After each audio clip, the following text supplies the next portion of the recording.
Hosadiganta digital ಸುದ್ದಿವಾಹಿನಿಯ ರೇಷ್ಮೆ ರಾಜನೀತಿ ದೈನಂದಿನ ಸುದ್ದಿ ವಿಶ್ಲೇಷಣೆಗೆ ಸ್ವಾಗತ. ಪಾಕ್ ಜತೆ ಟ್ರಂಪ್ ಕ್ರಿಪ್ಟೋ ಡೀಲ್ ಇವತ್ತಿನ ಬೆಳಗಿನ ಟೈಮ್ಸ್ ಆಫ್ ಇಂಡಿಯಾ ಪತ್ರಿಕೆಯಲ್ಲಿ ಪ್ರಕಟವಾಗಿರುವ ಇದೊಂದು ಆಘಾತಕಾರಿ ವರದಿ. ಆದರೆ ಸಾಕ್ಷ್ಯಾಧಾರ ಸಮೇತವಾಗಿ ನಿರೂಪಿಸಲಾದ ವರದಿಯಿಂದ ಭಾರತಕ್ಕೆ ಕಳೆದ ಒಂದು ವಾರದಿಂದ ಕಾಡ್ತಾ ಇರೋ ಒಂದು ಜಿಜ್ಞಾಸೆಗೆ ಸ್ವಲ್ಪ ಮಟ್ಟಿಗೆ ಉತ್ತರ ಸಿಗೋಂಗ್ ಕಾಣ್ತಾ ಇದೆ.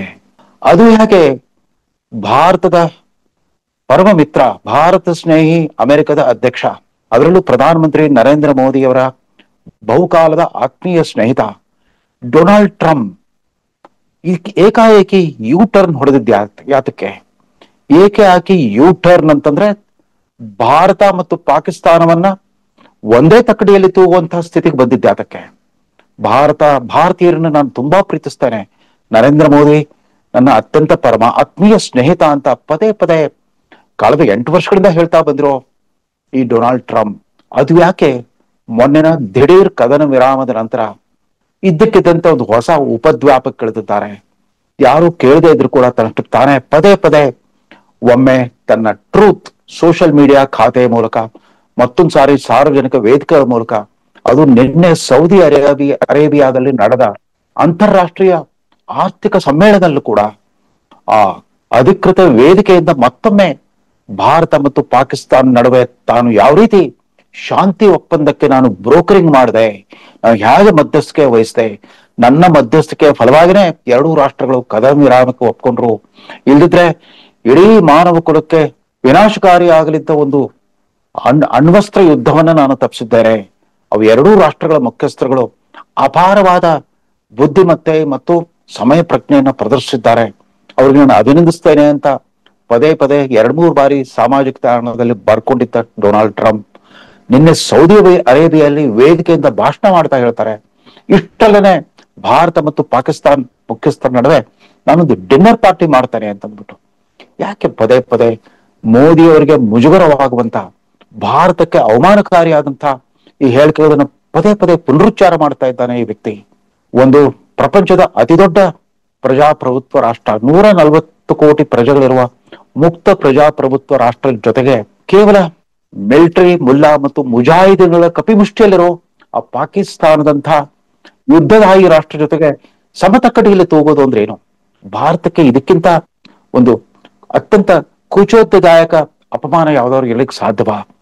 ಯಾಕೆ ಈ ರೀತಿ ಕಳೆದ 72 ಗಂಟೆಗಳಲ್ಲಿ ಪದೇ ಪದೇ ಈ ತರ ಚುಚ್ಚು ಮಾತುಗಳನ್ನ ಆಡ್ತಾ ಮೋದಿ ಅವರಿಗೆ ಮತ್ತು ಭಾರತಕ್ಕೆ ಮುಜುಗರ ತರ್ತಾ ಇದ್ದಾರೆ ಈ ಡೊನಾಲ್ಡ್ ಟ್ರಂಪ್?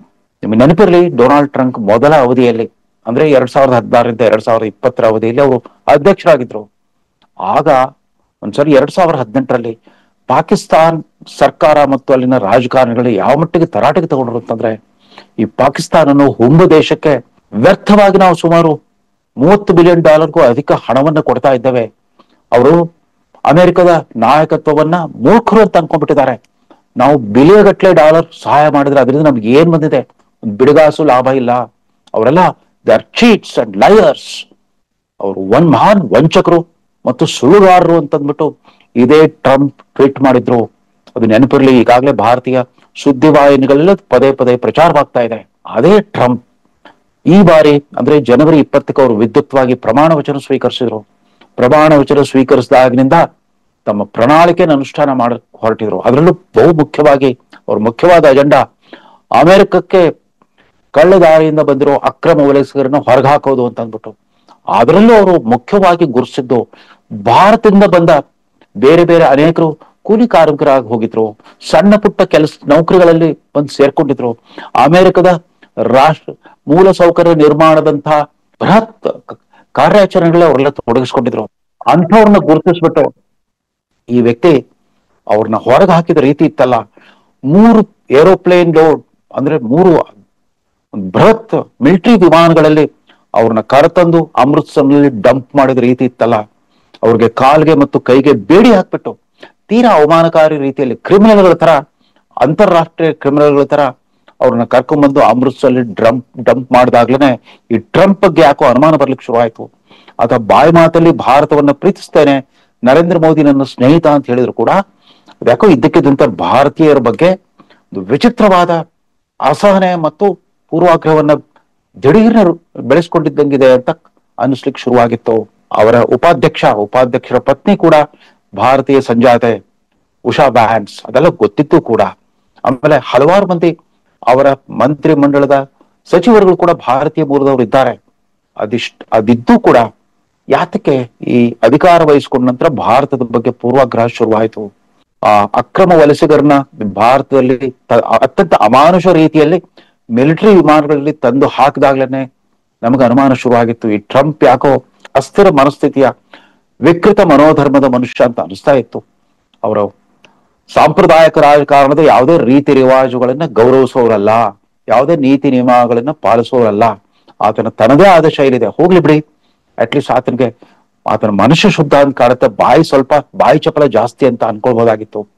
ಆದ್ರೆ ಈ ಮೊನ್ನೆ ಅಂದ್ರೆ ಏಪ್ರಿಲ್ 22ರಂದು ಪಹಲ್ಗಾಮ್ನಲ್ಲಿ ನಡೆದ 26 ಜನ ಭಾರತೀಯ ಪ್ರವಾಸಿಗರ ಮಾರಣ ಹೋಮ, ಅದು ಧರ್ಮದ ಹೆಸರು ಕೇಳಿ 25 ಜನ ಹಿಂದೂಗಳನ್ನ ಕೊಂದು ಹಾಕಿದ್ರಲ್ಲ, 24 ಜನ ಹಿಂದೂ ಪುರುಷರನ್ನ ಕೊಂದು ಹಾಕಿದ್ರಲ್ಲ, ಆ ಘಟನೆ ಬಗ್ಗೆ ತೀವ್ರವಾಗಿ ಖಂಡಿಸಿದ್ರು. ಆರಂಭದಲ್ಲಿ ತೀವ್ರವಾಗಿ ಖಂಡಿಸಿದ್ರು ಡೊನಾಲ್ಡ್ ಟ್ರಂಪ್ ಅಂತ ನಾವು ಅನ್ಕೊಂಡಿದ್ವಿ. ಇಲ್ಲ, ಅದಕ್ಕೆ ಪ್ರತಿಕಾರ ರೂಪದಲ್ಲಿ ಭಾರತ ನಡೆಸಿದ ಆಪರೇಷನ್ ಸಿಂಧೂರ್ ಮೇ 7ನೇ ತಾರೀಕು ಮೊದಲ ದಿನವೇ ಟ್ರಂಪ್ ಸೋಷಿಯಲ್ ಮೀಡಿಯಾ ಖಾತೆಯಲ್ಲಿ ಶೇಮ್ಫುಲ್ ಅನ್ನೋ ಘೋಷಣೆ ಬಂತು. ಯಾಕೋ ಭಾರತದ ಮುಖ್ಯ ಸುದ್ದಿವಾಹಿನಿಗಳನ್ನು ಗಮನಿಸಲೇ ಇಲ್ಲ. ಆತ ಶೇಮ್ಫುಲ್, ನಾಚಿಕೆಗೇಡು ಅಂತಿದ್ದು ಯಾರ ಬಗ್ಗೆ? ಪಾಕಿಸ್ತಾನಿ ಪ್ರಚೋದಿತ ಭಯೋತ್ಪಾದಕರು ನಡೆಸಿದ ಮಾರಣ ಹೋಮ ನಾಚಿಕೆಗೇಡಂತೋ, ಅಥವಾ ಅವರಿಗೆ ಬುದ್ಧಿ ಕಲಿಸ್ಲಿಕ್ಕೆ ಭಾರತ ಇಡೀ ಪ್ರಪಂಚಕ್ಕೆ ತಿಳುವಳಿಕೆ ಕೊಟ್ಟುಬಿಟ್ಟು ಪ್ರಾರಂಭಿಸಿದ ಈ ಮಿಲಿಟರಿ ಕಾರ್ಯಾಚರಣೆ ನಾಚಿಕೆಗೇಡೆಂದು ಗೊತ್ತಾಗ್ತಾ ಇರಲಿಲ್ಲ. ಅವ್ರು ಅವತ್ತು ಶೇಮ್ಫುಲ್ ಅನ್ನೋ ಶಬ್ದ ಬಳಸಿದ್ ಯಾತಕ್ಕೆ ಅಂತ ನಿಗೂಢವಾಗೇ ಇತ್ತು. ಅದಾದ ನಂತರ 4 ದಿನಗಳ ಭಾರತೀಯ ವಾಯು ರಕ್ಷಣಾ ವ್ಯವಸ್ಥೆಯನ್ನ ಭೇದಿಸ್ಲಿಕ್ಕಾಗದ ಪಾಕಿಸ್ತಾನದ 9 ಭಯೋತ್ಪಾದಕ ಶಿಬಿರಗಳನ್ನ ಧ್ವಂಸ ಮಾಡಿದ್ದಾದ್ಮೇಲೆ, ಹಲವಾರು ಅಲ್ಲಿನ ವೈಮಾನಿಕ ತಾಣಗಳನ್ನ ಧ್ವಂಸ ಮಾಡಿದ್ದಾದ್ಮೇಲೆ ಪಾಕಿಸ್ತಾನ ಅಂಗಲಾಚಿ ಅಮೆರಿಕವನ್ನ ಬೇಡ್ಕೊಳ್ತು. ಪದೇ ಪದೇ ಅಮೆರಿಕದ ಮಧ್ಯಸ್ಥಿಕೆಯಾಗಿ ಆಗ್ರಹಿಸಿದೆ.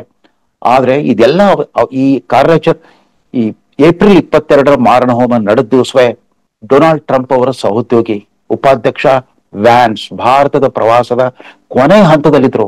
ಅವತ್ತು ದಿಲ್ಲಿನಲ್ಲಿ ಇದ್ದಾಗಲೇ ಅದು ನಡೆದಿತ್ತು. ಅದನ್ನ ಅವರೇ ಸ್ವತಃ ಉಗ್ರವಾಗಿ ಖಂಡಿಸಿದ್ರು. ಅದಾದ ನಂತರ ಆಪರೇಷನ್ ಸಿಂಧೂರ ಆರಂಭವಾದ ಮೇಲೆ ಟ್ರಂಪ್ ಅದನ್ನ ಶೇಮ್ಫುಲ್ ಅಂತ ಹೇಳಿದ್ರು ಕೂಡ ವ್ಯಾನ್ಸ್ ಮಾತ್ರ ಹೇಳಿದ್ದು ಇದು ಭಾರತ ಪಾಕಿಸ್ತಾನ ನಡುವಿನ ಒಂದು ತಗಾದೆ, ಅವರೇ ಬಗೆಹರಿಸ್ಕೊಳ್ಳಿ. ಟ್ರಂಪ್ ಕೂಡ ಹೇಳಿದ್ರು ಅದನ್ನ ಅವರೇ ಬಗೆಹರಿಸ್ಕೊಳ್ಳಿ, ನಾವು ಮಧ್ಯಪ್ರವೇಶ ಮಾಡಲ್ಲ ಅಂತ ಮೊದಲು ಹೇಳಿದವರು. 4ನೇ ದಿನ ಮೇ 10ನೇ ತಾರೀಕು ಸಂಜೆ ಪಾಕಿಸ್ತಾನ ಮತ್ತು ಭಾರತದ ಮಿಲಿಟರಿ ಕಾರ್ಯಾಚರಣೆ ಮಹಾನಿರ್ದೇಶಕರು ಪರಸ್ಪರ ಮಾತುಕತೆ ನಡೆಸಿದ ಮೇಲೆ, ಅಂದ್ರೆ ಪಾಕಿಸ್ತಾನದಿಂದನೇ ಬಂದ ವಿನಂತಿಯನ್ನ ಭಾರತ ಮನ್ನಿಸಿದಾಗ, ನಾನಾ ಕಾರಣಗಳಿಂದಾಗಿ ಮನ್ನಿಸಿ, ಆವತ್ತು ಸಂಜೆ 5 ಗಂಟೆಯಿಂದ ನಾವು 2 ಕಡೆಯಿಂದ ದಾಳಿ ಮಾಡೋದನ್ನ ನಿಲ್ಲಿಸ್ತೇವೆ, ತಾತ್ಕಾಲಿಕ ಕದನ ವಿರಾಮಕ್ಕೆ ಒಪ್ಕೊಂಡಿದ್ದೇವೆ ಅಂತ ಘೋಷಣೆ ಮಾಡೋಕ್ಕಿಂತ ಮುಂಚೆನೆ ಟ್ರಂಪ್ ಮಹಾಶಯರು ತಮ್ಮ ಟ್ರೂತ್ ಅನ್ನೋ ಆ ಎಕ್ಸ್ ಖಾತೆನಲ್ಲಿ ದಿಢೀರ ಒಂದು ಹೇಳಿಕೆ ಕೊಟ್ಬಿಟ್ರು. ನಾವು ಕಳೆದ 3 ದಿನಗಳಿಂದ ಹಗಲು ರಾತ್ರಿ ನಡೆಸಿದ ಪ್ರಯತ್ನದ ಫಲವಾಗಿ ಕದನ ವಿರಾಮಕ್ಕೆ ಒಪ್ಕೊಂಡಿದ್ದಾರೆ.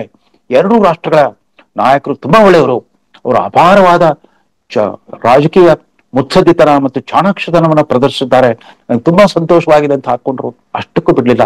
12ನೇ ತಾರೀಕು ರಾತ್ರಿ 8 ಗಂಟೆಗೆ ಭಾರತದ ಪ್ರಧಾನಮಂತ್ರಿಯವರು ರಾಷ್ಟ್ರವನ್ನು ಉದ್ದೇಶಿಸಿ ಈ ಮಿಲಿಟರಿ ಕದನ ವಿರಾಮ ಮತ್ತು ಮಿಲಿಟರಿ ಕಾರ್ಯಾಚರಣೆ ಬಗ್ಗೆ ಭಾಷಣ ಮಾಡಲಿದ್ದಾರೆ ಅನ್ನೋ ಘೋಷಣೆ ಕಾರ್ಯಕ್ರಮ ಪ್ರಕಟವಾಗ್ತಿದ್ದಾಗಿದೆ ಮತ್ತೊಮ್ಮೆ ಸುಮ್ಮನೆ ಮತ್ತೊಂದು ಸಾಮಾಜಿಕ ಜಾಲತಾಣದಲ್ಲಿ ಕಾಣಿಸ್ಕೊಂಡ್ರು ಟ್ರಂಪ್. ಆಗ ಹೇಳಿದ್ರು, ಇವೆರಡೂ ರಾಷ್ಟ್ರಗಳಿಗೆ ನಾವು ಹಿಂಗೆ ಯುದ್ಧ ಮುಂದುವರ್ಸ್ಲಿಕ್ಕೆ ಬಿಟ್ಬಿಟ್ಟಿದ್ರೆ ಅಣ್ವಸ್ತ್ರ ಯುದ್ಧ ಆಗುವಂತ ವಿನಾಶಕಾರಿ ಅಣ್ವಸ್ತ್ರ ಯುದ್ಧ ನಡೆಯೋ ಸಾಧ್ಯತೆ ಇತ್ತು. ಅದನ್ನ ನಾವು ತಪ್ಪಿಸಿದ್ದೇವೆ. ಅದನ್ನ ಹೇಗೆ ತಪ್ಪಿಸ್ತೆ ಅಂತಂದ್ರೆ, ನಾನು ಹೇಳಿದೆ, ನೀವಿಬ್ರು ಯುದ್ಧ ನಿಲ್ಲಿಸ್ತಾ ಇದ್ರೆ ನಿಮ್ ಜೊತೆಗೆ ನಮ್ಮ ವ್ಯಾಪಾರ ಬಂದ್ ಮಾಡ್ತೇನೆ ಅಂತ ನಾನು ಹೇಳಿದ್ಮೇಲೆ ಅವರಿಬ್ರು ಅದನ್ನು ಒಪ್ಕೊಂಡಿದ್ದಾರೆ. ಆದ್ರೂ ಕೂಡ 2 ರಾಷ್ಟ್ರಗಳ ನಾಯಕರುಗಳು ಜೆಂಟಲ್ಮನ್ಗಳು ಅನ್ನೋ ರೀತಿಯಲ್ಲಿ ಅದು ವ್ಯಂಗ್ಯವೋ ವಿಡಂಬನೆಯೋ ಅಥವಾ ಅವರ ಸಹಜ ಹಾಸ್ಯ ಪ್ರಜ್ಞೆಯೋ ಗೊತ್ತಾಗ್ತಾ ಇರಲಿಲ್ಲ. ಸುಮ್ಮನೆ ಅವತ್ತು ಆ ರೀತಿ ಸಂದೇಶ ಹಾಕೋದ್ರ ಮೂಲಕ ಅವತ್ತು ರಾತ್ರಿ ಭಾಷಣ ಮಾಡ್ಲಿತ್ತ ಮೋದಿಯವರಿಗೆ ಮುಜುಗರ ಉಂಟು ಮಾಡಿದ್ರು ಇದೇ ಡೊನಾಲ್ಡ್ ಟ್ರಂಪ್. ನೆನಪಿರ್ಲಿ, ಆ ಭಾರತೀಯ ಅಕ್ರಮ ವಲಸಿಗರಲ್ಲಿ ತಂದು ಡಂಪ್ ಮಾಡಿದ್ಮೇಲೆ ಈ ಟ್ರಂಪ್ ಭೇಟಿಗೆ ಅಮೆರಿಕಕ್ಕೆ ಹೋಗಿದ್ರು ನರೇಂದ್ರ ಮೋದಿ ಅವರು. ಟ್ರಂಪ್ ಅವ್ರ ಜೊತೆಗೆ ಭೇಟಿ ನಿಗದಿ ಆಗಿತ್ತು. ಅದಕ್ಕೂ ಮುಂಚೆ ಸಂಜೆ ಮೊದಲು ಉಪಾಧ್ಯಕ್ಷ ವ್ಯಾನ್ಸ್, ತದನಂತರ ಟ್ರಂಪ್ರ ಪ್ರಮುಖ ಸಲಹೆಗಾರನಾಗಿರುವ ಟ್ರಂಪ್ ಸರ್ಕಾರದ ಅವಿಭಾಜ್ಯ ಅಂಗವೇ ಆಗಿರುವ ಎಲಾನ್ ಮಸ್ಕ್ ತನ್ನ ಕುಟುಂಬ ಮತ್ತು ಮಕ್ಕಳ ಸಮೇತ ಭೇಟಿ ಆಗ್ಲಿಕ್ಕೆ ಬಂದಿದ್ರು. ಆ ಆ ಭೇಟಿಯ ನಂತರ ಅಮೆರಿಕದ ಅಧ್ಯಕ್ಷರ ಜೊತೆಗೆ ಮೋದಿ ಅವರ ಮಾತುಕತೆ ನಡಿಬೇಕಿತ್ತು. ಮೋದಿ ಅವರು ತನ್ನನ್ನು ನೋಡ್ಲಿಕ್ಕೆ ಬರ್ತಾ ಇದ್ದಾರೆ ಗೊತ್ತಿದ್ದು ಆವತ್ತೇನೆ ಒಂದು ತುರ್ತು ಪತ್ರಿಕಾಗೋಷ್ಠಿ ನಡೆಸಿ ತಾರೀಫ್ ವಾರ್ ಡಿಕ್ಲೇರ್ ಮಾಡಿಬಿಟ್ರು ಇದೇ ಡೊನಾಲ್ಡ್ ಟ್ರಂಪ್. ಅವತ್ತು ಕೂಡ ನಮ್ಗೆ ಒಂಥರ ಕಸಿವಿಸಿ ಆಗಿತ್ತು.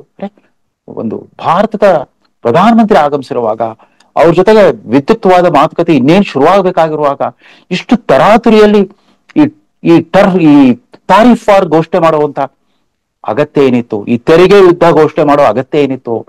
ನಾವು ಯಾವ ದೇಶಕ್ಕೂ ನಾವು ಬಿಡಲ್ಲ, ಭಾರತವೂ ಸೇರಿದಂತೆ ಎಲ್ಲಾ ರಾಷ್ಟ್ರಗಳಿಗೂ ಕೂಡ ಪ್ರತಿಕಾರ ರೂಪದಲ್ಲಿ ಹೆಚ್ಚುವರಿ ಸುಂಕವನ್ನ ವಿಧಿಸ್ತೇವೆ ಅಂತಂದ್ಬಿಟ್ಟು ಘೋಷಣೆ ಮಾಡ್ಬಿಟ್ರು. ಆಗ್ಲೂ ಕೂಡ ಈ ಮನುಷ್ಯನಿಗೆ ಒಂದು ಸಮಯ ಪ್ರಜ್ಞೆ ಇಲ್ವಾ, ಒಂದು ಸೌಜನ್ಯತೆ ಇಲ್ವಾ? ಭಾರತದ ಪ್ರಧಾನಿಗೆ ಈತ ತೋರ್ತಿರೋ ಗೌರವ ಈ ತರದ್ದ ಅಂತ ಆವತ್ತು ಅನ್ಸಿತ್ತು. ಇದೀಗ ಇದಕ್ಕೆ ಉತ್ತರ ಸಿಕ್ಕಿದೆ. ಇವತ್ತಿನ ಟೈಮ್ಸ್ ಆಫ್ ಇಂಡಿಯಾ ವರದಿ ಪ್ರಕಾರ ಪಹಲ್ಗಾಮ್ ಮಾರಣ ಹೋಮ ನಡೆಯೋದಕ್ಕಿಂತ ಕೆಲವೇ ದಿನಗಳ ಮುಂಚೆ ಟ್ರಂಪ್ ಕುಟುಂಬದ 60% ಪಾಲುದಾರಿಕೆ ಇರೋ ವರ್ಲ್ಡ್ ಲಿಬರ್ಟಿ ಫೈನಾನ್ಷಿಯಲ್ ಅನ್ನೋ ಒಂದು ಖಾಸಗಿ company, crypto currency company, Pakistan ಜೊತೆಗೆ ಒಂದು ಬಿಸಿನೆಸ್ ಒಪ್ಪಂದ ಮಾಡ್ಕೊಂಡಿತ್ತಂತೆ. ಅಂದಹಾಗೆ ಈ ಕಂಪನಿಯಲ್ಲಿ ವರ್ಲ್ಡ್ ಲಿಬರ್ಟಿ ಫೈನಾನ್ಷಿಯಲ್ ಅನ್ನೋ ಕ್ರಿಪ್ಟೋ ಕರೆನ್ಸಿ ಕಂಪನಿಯಲ್ಲಿ ಡೊನಾಲ್ಡ್ ಟ್ರಂಪರ ಇಬ್ರು ಗಂಡು ಮಕ್ಕಳು, ಒಬ್ಬ ಎರಿಕ್ ಟ್ರಂಪ್ ಮತ್ತೊಬ್ಬ ಡೊನಾಲ್ಡ್ ಟ್ರಂಪ್ ಜೂನಿಯರ್, ಮತ್ತು ಅವರ ಅಳಿಯ ಮಗಳ ಗಂಡ ಜಾರೆಡ್ ಕುಶ್ನರ್, ಈ ಮೂವರು ಕೂಡ ಅದಕ್ಕೆ ನಿರ್ದೇಶಕರು, ಆ ಕಂಪನಿಯ ನಿರ್ದೇಶಕರು. ಇವರು ಇಡೀ ಪ್ರಪಂಚದಾದ್ಯಂತ ಒಂದಾದ್ಮೇಲೆ ಒಂದರಂತೆ ದೇಶಗಳಿಗೆ ಸುತ್ತಾಡ್ತಾ ತಮ್ಮ ಕಂಪನಿಯಲ್ಲಿ ಬಂಡವಾಳ ಹೂಡಿಕೆ ಮಾಡಿ ಅಂತ ಆಯಾ ರಾಷ್ಟ್ರಗಳ ಪ್ರಮುಖರನ್ನ ಒತ್ತಾಯಿಸ್ತಾ ಇದ್ದಾರಂತೆ. ಏಪ್ರಿಲ್ ತಿಂಗಳ ಒಂದು ಸಮಯದ ಬಹುಶಃ ಏಪ್ರಿಲ್ ಮೊದಲ ವಾರದಲ್ಲಿ ಅಂತ ಕಾಡುತ್ತೆ, ಪಾಕಿಸ್ತಾನಕ್ಕೆ ಈ ಕಂಪನಿಯಿಂದ ಒಂದು ಪ್ರಮುಖ ನಿಯೋಗವನ್ನ ಕಳಿಸ್ಕೊಟ್ಟಿದ್ರು. ಆ ನಿಯೋಗದಲ್ಲಿ ಇದ್ದವ್ರ ಪೈಕಿ ಡೊನಾಲ್ಡ್ ಟ್ರಂಪ್ ಅವರ ಗಾಲ್ಫ್ ಆಟದ ಮಿತ್ರ ಸ್ಟೀವ್ ವಿಟ್ಕಾಫ್ ಅವರ ಮಗ ಜಕಾರಿ ವಿಟ್ಕಾಫ್ ಇವತ್ತು ಬಹುಪಾಲು ಇವರ ಮಧ್ಯವರ್ತಿ ಅಂತ ವರ್ತಿಸ್ತಾ ಇದ್ದಾನೆ. ರಾಜಕೀಯ ವ್ಯವಹಾರಗಳಲ್ಲೂ ವ್ಯಾಪಾರಿ ವ್ಯವಹಾರಗಳಲ್ಲೂ ಕೂಡ ಅಮೆರಿಕದ ಅಧ್ಯಕ್ಷರ ಅಂದ್ರೆ ವಾಷಿಂಗ್ಟನ್ ಡಿಸಿಯಲ್ಲಿ ಆಗಾಗ್ಗೆ ಕಾಣಿಸ್ಕೊಳ್ತಿರೋ ವ್ಯಕ್ತಿನೇ ಈ ಜಕಾರಿ ವಿಟ್ಕಾಫ್ ಕೂಡ ಪಾಕಿಸ್ತಾನಕ್ಕೆ ಕಳಿಸ್ಕೊಟ್ಟಿದ್ರಂತೆ. ಈ ಪ್ರೈವೇಟ್ ಕಂಪನಿ, ಡೊನಾಲ್ಡ್ ಟ್ರಂಪ್ ಅವರ ಪ್ರೈವೇಟ್ ಕಂಪನಿ ಕ್ರಿಪ್ಟೋ ಕರೆನ್ಸಿ ಕಂಪನಿಯ ಈ ನಿಯೋಗಕ್ಕೆ ಸ್ವತಃ ಪ್ರಧಾನಮಂತ್ರಿ ಶಹಬಾಜ್ ಶರೀಫ್ ಮತ್ತು ಅವ್ರಿಗಿಂತ ಮುಖ್ಯವಾಗಿ ಅಲ್ಲಿನ ಸೇನಾ ದಂಡನಾಯಕ ಆಸಿಫ್ ಮುನೀರ್ ರಾಜೋಪಚಾರ ಮಾಡಿದ್ರಂತೆ. ಆಮೇಲೆ ಇವರ ಮನವಿಗೆ ಎಷ್ಟರ ಮಟ್ಟಿಗೆ ಅವ್ರಿಗೆ ಮನವರಿಕೆ ಆಗ್ಬಿಡ್ತು ಅಂದ್ರೆ ತತ್ಕ್ಷಣವೇ ತುರ್ತಾಗಿ ಪಾಕಿಸ್ತಾನ್ ಕ್ರಿಪ್ಟೋ ಫೈನಾನ್ಷಿಯಲ್ ಅನ್ನೋ ಒಂದು ಕಂಪನಿಯನ್ನ ಅವರು ತಕ್ಷಣವೇ ಪಾಕಿಸ್ತಾನ್ ಸರ್ಕಾರದ ವತಿಯಿಂದ ಅವರು ನೋಂದಣಿ ಮಾಡಿದ್ರಂತೆ, ಅಸ್ತಿತ್ವಕ್ಕೆ ತಂದ್ರಂತೆ. ಕೇವಲ 1 ತಿಂಗಳ ಹಿಂದಷ್ಟೇ ರಿಜಿಸ್ಟರ್ ಆಗಿರೋ ಈ ಕಂಪನಿ ಜೊತೆಗೆ ಡೊನಾಲ್ಡ್ ಟ್ರಂಪ್ ಅವರ ವ್ಯಾಪಾರಿ company world liberty financial company ಒಂದು ಒಪ್ಪಂದ ಮಾಡ್ಕೊಳ್ತಂತೆ, ಬಂಡವಾಳ ಹೂಡಿಕೆ ಮಾಡ್ತೀವಿ ಅಂತಂದ್ಬಿಟ್ಟು. ಅದಕ್ಕೆ ಪ್ರತಿಯಾಗಿ ಡೊನಾಲ್ಡ್ ಟ್ರಂಪ್ ವತಿಯಿಂದ ಪಾಕಿಸ್ತಾನ್ ಸರ್ಕಾರಕ್ಕೆ ನೀಡಲಾದ ಒಂದು ಆಶ್ವಾಸನೆ ಏನು ಅಂತಂದ್ರೆ, ಪಾಕಿಸ್ತಾನವನ್ನ ನಾವು ದಕ್ಷಿಣ ಏಷ್ಯಾದ ಅತಿ ದೊಡ್ಡ ಕ್ರಿಪ್ಟೋ ಕರೆನ್ಸಿ ರಾಜಧಾನಿಯಾಗಿ ಮಾಡ್ತೇವೆ, ಕ್ರಿಪ್ಟೋ ಕ್ಯಾಪಿಟಲ್ ಆಗಿ ನಾವು ಮಾಡ್ತೇವೆ ಅಂತಂದ್ಬಿಟ್ಟು ಅವ್ರಿಗೆ ಭರವಸೆ ಕೊಟ್ಟಿದ್ರಂತೆ. ಒಂದು ತಮಾಷೆ ವಿಷಯವನ್ನ ನಮ್ಮ ವೀಕ್ಷಕರು ಗಮನಿಸಬೇಕು. ಪಾಕಿಸ್ತಾನ್ ಸರ್ಕಾರ ಹುಟ್ಟು ಹಾಕಿರೋ ಆ ಪಾಕಿಸ್ತಾನ್ ಕರೆನ್ಸಿ ಫೈನಾನ್ಷಿಯಲ್ ಅನ್ನೋ ಒಂದು ಕಂಪನಿಗೆ ಜೊತೆಗೆ ಒಪ್ಪಂದ ಮಾಡ್ಕೊಂಡಿರೋ ಈ ಅಮೆರಿಕದ ರಾಷ್ಟ್ರಾಧ್ಯಕ್ಷ ಡೊನಾಲ್ಡ್ ಟ್ರಂಪ್ ಅವರ ಖಾಸಗಿ ಕಂಪನಿ ವ್ಯವಹಾರದಲ್ಲಿ ಚೀನಕ್ಕೂ ಒಂದು ಪಾತ್ರವಿದೆ. ಪಾಕಿಸ್ತಾನ್ ಸರ್ಕಾರದ ಕಂಪನಿ ಇದೆ ಅಲ್ಲ, ಪಾಕಿಸ್ತಾನ್ ಕ್ರಿಪ್ಟೋ ಫೈನಾನ್ಷಿಯಲ್, ಅದಕ್ಕೆ ಪ್ರಮುಖ ಸಲಹೆಗಾರ ಯಾರು ಅಂತಂದ್ರೆ ಚೀನಾ ದೇಶದ ಅಂದ್ರೆ ಪ್ರಪಂಚದ ಅತಿ ದೊಡ್ಡ ಕ್ರಿಪ್ಟೋ ಕರೆನ್ಸಿ ಕಂಪನಿ ಬಿನಾನ್ಸ್, ಆ ಕಂಪನಿಯ ಸಂಸ್ಥಾಪಕ ಮತ್ತು ಮಾಲೀಕ ಚಾಂಗ್ಪೆಂಗ್ ಜಾವೋ ಅನ್ನೋರ್ನ ಇವರು ಪ್ರಧಾನ ಸಲಹೆಗಾರರಾಗಿ ನೇಮಿಸಿಕೊಂಡಿದ್ದಾರೆ ಪಾಕಿಸ್ತಾನ್ ಸರ್ಕಾರದವರು. ನೋಡಿ, ಇಲ್ಲಿ ಅಮೆರಿಕ, ಪಾಕಿಸ್ತಾನ್ ಮತ್ತು ಚೀನಾದ ಒಡಂಬಡಿಕೆ ಯಾವ ರೀತಿ ಇದೆ. ಇದೊಂದು ಸರ್ಕಾರಗಳ ನಡುವೆ ನಡೀತಿರೋ ಒಡಂಬಡಿಕೆ ಅಲ್ಲ. ಒಬ್ಬ ಅಮೆರಿಕದ ರಾಷ್ಟ್ರಾಧ್ಯಕ್ಷರ ಖಾಸಗಿ ಕಂಪನಿ ಜೊತೆಗೆ ಪಾಕಿಸ್ತಾನ್ ಸರ್ಕಾರ ಮಾಡ್ಕೊಂಡಿರೋ ಒಪ್ಪಂದ. ಈ ಒಪ್ಪಂದಕ್ಕೆ ಸಲಹೆಗಾರರಾಗ್ತಾ ಇರೋರು ಚೀನಾ ದೇಶದ ಪ್ರಪಂಚದ ಅತಿದೊಡ್ಡ ಕ್ರಿಪ್ಟೋ ಕರೆನ್ಸಿ ಕಂಪನಿ ಬಿನಾನ್ಸ್ ನ ಸಂಸ್ಥಾಪಕ ಮಾಲೀಕ. ನೋಡಿ ಎಂತ ಕಾಕತಾಳೀಯೋ ಏನೋ. ಈ ಖಾಸಗಿ ಬಿಸಿನೆಸ್ ಒಪ್ಪಂದ ಮಾಡಿಕೊಂಡ ಒಂದು ವಾರದಲ್ಲೇ ಆಸಿಫ್ ಮುನೀರ್ ಅನಿವಾಸಿ ಪಾಕಿಸ್ತಾನಿಯರ ಒಂದು ಗೋಷ್ಠಿಯನ್ನು ಉದ್ದೇಶಿಸಿಬಿಟ್ಟು ಪ್ರಚೋದನಾತ್ಮಕ ಭಾಷಣ ಮಾಡಿದ್ರು. ಮಹಮ್ಮದ್ ಅಲಿ ಜಿನ್ನಾ ಅವರ ಪ್ರತ್ಯೇಕ ರಾಷ್ಟ್ರ ಸಿದ್ಧಾಂತವನ್ನ ಮತ್ತೆ ನೆನಪು ಮಾಡ್ಕೊಂಡ್ರು. ಆ ರೀತಿ ಪ್ರಚೋದನಾತ್ಮಕ ಭಾಷಣ ಮಾಡ್ಬಿಟ್ಟು ಒಂಥರ ಪೇಲ್ಗಾಮ್ನಲ್ಲಿ ಮಾರಣ ಹೋಮ ನಡೆಸಲಿದ್ದ ಆ ಪಾತಿಕೆಗಳಿಗೆ ಒಂದು ಗ್ರೀನ್ ಸಿಗ್ನಲ್ ಕೊಟ್ರು. ಆತ ಭಾಷಣ ಮಾಡಿದ 4ನೇ ದಿವಸದಲ್ಲಿ ಏಪ್ರಿಲ್ 22ನೇ ತಾರೀಕು ಪೇಲ್ಗಾಮ್ನ ಬಾಸ್ರೇನ್ ವ್ಯಾಲಿನಲ್ಲಿ ಪ್ರವಾಸಕ್ಕೆ ಹೋಗಿದ್ದ ಆ ಭಾರತೀಯರ ಪೈಕಿ 24 ಜನ ಹಿಂದೂ ಗಂಡಸರನ್ನ ಕೊಂದು ಹಾಕಿದ್ರು. ಅದು ಅವರ ಪತ್ನಿ ಮತ್ತು ಮಕ್ಕಳ ಎದುರಲ್ಲೇ ನಿರ್ದಯವಾಗಿ ಗುಂಡೇಟಿಂದ ಕೊಂದು ಹಾಕಿದ್ರು. ಇದು ಇಡೀ ಪ್ರಪಂಚದ ಆ ಸಾಕ್ಷಿ ಪ್ರಜ್ಞೆಯನ್ನ ಕಲಗಿಸಿದಂತ ದುರ್ಘಟನೆ ಅಂತ ಗೊತ್ತಿದ್ದು ಅದ್ಯಾಕೆ ಡೊನಾಲ್ಡ್ ಟ್ರಂಪ್ ಅವರು ಪಾಕಿಸ್ತಾನ ಬಗ್ಗೆ ಇಷ್ಟೊಂದು ಮಮಕಾರ ತೋರ್ತಾ ಇದ್ದಾರೆ? ಇದ್ದಕ್ಕಿದ್ದಂತೆ ಪ್ರಧಾನಿ ಮೋದಿ ಮತ್ತು ಶಹಬಾಜ್ ಶರೀಫ್ ಒಂದೇ ತರದವರು, ಇಬ್ರು ಜೆಂಟಲ್ಮನ್ಗಳು, ಇಬ್ರಿಗೂ ಸಮಯ ಪ್ರಜ್ಞೆ ಇದೆ, ಇಬ್ರಿಗೂ ವ್ಯವಹಾರ ಕುಶಲತೆ ಇದೆ ಅಂತೆಲ್ಲ ಹೊಗಳಿಕ್ ಶುರು ಮಾಡ್ಬಿಟ್ರು. ಅದಲ್ದೇನೆ ತಾನೇ ಈ ಕದನ ವಿರಾಮದ ಬ್ರೋಕರ್, ತಾನೇ ತನ್ನ ಮಧ್ಯಸ್ಥಿಕೆಯಿಂದಾಗನೇ ಈ ಕದನ ವಿರಾಮ ಬಂದಿದ್ದು ಅಂತ ಭಾರತ ಅಥವಾ ಪಾಕಿಸ್ತಾನ ಸರ್ಕಾರಕ್ಕಿಂತ ಮುಂಚೆನೆ ತಾವೇ ಯಾಕೆ ಅನಧಿಕೃತವಾಗಿ ಘೋಷಣೆ ಮಾಡ್ಬಿಟ್ರು? 1 ಸಾರಿ ಅಲ್ಲ, 2 ಸಾರಿ ಅಲ್ಲ, 3 ಸಾರಿ ಪದೇ ಪದೇ ಯಾಕೆ ಪುನರುಚ್ಚಾರ ಮಾಡ್ತಾ ಇದ್ದಾರೆ? ಬಹುಶಃ ಭಾರತದ ಜನತೆಗೆ ನರೇಂದ್ರ ಮೋದಿ ಅವರ ನಾಯಕತ್ವದ ಬಗ್ಗೆನೇ ಅನುಮಾನ ಮೂಡಿಸ್ಲಿಕ್ಕ, ನರೇಂದ್ರ ಮೋದಿ ಅವರನ್ನ ಹೇಗಾದ್ರೂ ಮಾಡಿ ತೇಜೋವಧೆ ಮಾಡ್ಬೇಕನ್ನೋ ಒಂದು ಒಂದು ಕುತ್ಸಿತ ಚಿಂತನೆ ಅವ್ರಿಗೆ ಏನಾದ್ರು ಬಂದಿದೆಯಾ? ಟ್ರಂಪ್ರನ್ನ ಸುಲಭವಾಗಿ ನಂಬಲಿಕ್ಕಾಗಲ್ಲ. ಇದು ಇವತ್ತಿನ ಬೆಳಗಿನ ಸುದ್ದಿ ಕೇಳಿ ಬಹುಶಃ ಭಾರತೀಯರೆಲ್ರಿಗೂ ಆಘಾತವನ್ನು ಉಂಟು ಮಾಡೋ ಸುದ್ದಿ. ಯಾಕಂದ್ರೆ ಹೇಳಿ ಕೇಳಿ ಟ್ರಂಪ್ ತಮ್ಮ ಪೂರ್ವಾಶ್ರಮದಲ್ಲಿ ಒಂದು ಕಸಿನೋ ಕಂಪನಿಯ ಮಾಲೀಕರಾಗಿದ್ರು. ಅಂದ್ರೆ ಜೂಜಾಟದ ಅಡ್ಡೆಗಳನ್ನ ಕಸಿನೋಗಳಂತ ಕರೀತಾರೆ ಅಮೆರಿಕಾದಲ್ಲಿ. ಲಾಸ್ ವೆಗಾಸ್ ನಲ್ಲಿ ಪ್ರಮುಖವಾಗಿ ಇಡೀ ಲಾಸ್ ವೆಗಾಸ್ ಪ್ರವಾಸಿ ತಾಣವಾಗಿರೋದೇ ಈ ಕಸಿನೋಗಳ ಕಾರಣದಿಂದ. ಯಾವ ರೀತಿ ಗೋವಾದಲ್ಲಿ ಇದೆಯೋ ಆ ರೀತಿ ಜೂಜಾಟದ ಅಡ್ಡೆಗಳ ಒಡೆಯನಾಗಿದ್ದ ಮತ್ತು ರಿಯಲ್ ಎಸ್ಟೇಟ್ ದಂಧೆಯಲ್ಲಿ ತೊಡಗಿಸಿಕೊಂಡಿದ್ದ ಟ್ರಂಪ್ ರಾಜಕಾರಣಿ ಅಲ್ಲದ ರಾಜಕಾರಣಿ, ವೃತ್ತಿ ರಾಜಕಾರಣದ ಬಗ್ಗೆ ಅಪಾರವಾದ ಕೀಳರಿಮೆ ಮತ್ತು ತಾತ್ಸಾರವನ್ನ ಬೆಳೆಸ್ಕೊಂಡಿರೋ ರಾಜಕಾರಣಿ. ಅದನ್ನೇ ತಮ್ಮ ಚುನಾವಣಾ ಪ್ರಚಾರದ ಬಂಡವಾಳವನ್ನು ಮಾಡಿಕೊಂಡು 2 ಬಾರಿ ಅಧ್ಯಕ್ಷತೆಗೆ ಏರಿರೋ ರಾಜಕಾರಣಿ ಡೊನಾಲ್ಡ್ ಟ್ರಂಪ್. ಅವ್ರಿಗೆ ರಾಜಕಾರಣ ಅಂದ್ರೆ ತನ್ನ ಬಿಸಿನೆಸ್ ಚಟುವಟಿಕೆಯ ವಿಸ್ತರಣೆ, ಬಿಸಿನೆಸ್ ಅಂತಂದ್ರೆ ತನ್ನ ರಾಜಕೀಯ ಚಟುವಟಿಕೆಯ ವಿಸ್ತರಣೆ. ರಾಜಕಾರಣಕ್ಕೋಸ್ಕರ ಬಿಸಿನೆಸ್ ಬಂಡವಾಳವನ್ನ ಬಳಸೋದು, ಬಿಸಿನೆಸ್ಗೋಸ್ಕರ ರಾಜಕೀಯ ಅಧಿಕಾರವನ್ನು ಬಳಸೋದು. ಭಾರತದಲ್ಲಿ ಕೂಡ ಅನೇಕ ಜನ ಕೋಟ್ಯಾಧಿಪತಿ ರಾಜಕಾರಣಿಗಳು ಈ ಟ್ರಂಪ್ ಜಾಡಿಗೆ ಸೇರಿದವರೇ. ಅದರಲ್ಲಿ ಈ ವರದಿ ಏನಾದ್ರೂ ನಿಜವಾಗಿದ್ರೆ ಡೊನಾಲ್ಡ್ ಟ್ರಂಪ್ ಬಗ್ಗೆ ಅಧಿಕೃತವಾಗಿನೇ ಭಾರತ ಸರ್ಕಾರ ಒಂದು ನಿಲುವು ತಾಳಬೇಕಾಗಿದೆ. ಡೊನಾಲ್ಡ್ ಟ್ರಂಪ್ ನೇತೃತ್ವದ ಅಮೆರಿಕ ಅದು ತನ್ನ ಮೂಲ ಮಾನವತಾವಾದಿ ಗುಣಗಳನ್ನ ಕಳ್ಕೊಳ್ತಾ ಇದೆ ಅಂತ ಕಾಣುತ್ತೆ. ಪ್ರಜಾಸತ್ತಾತ್ಮಕ ಸಂವೇದನೆಗಳು ಅಲ್ಲಿ ಬತ್ತಿ ಹೋಗ್ತಿವೆ ಅಂತ ಕಾಣುತ್ತೆ. ಹೀಗೆ ಹೇಳ್ತಾ ಈ ಸಂಚಿಕೆಯನ್ನ ಅತ್ಯಂತ ಒಂದು ನೈತಿಕ ಆಕ್ರೋಶ ಮತ್ತು ವಿಷಾದ ಸಮೇತ ಮುಕ್ತಾಯಗೊಳಿಸ್ತಾ ಇದ್ದೇನೆ. ನಮಸ್ಕಾರ.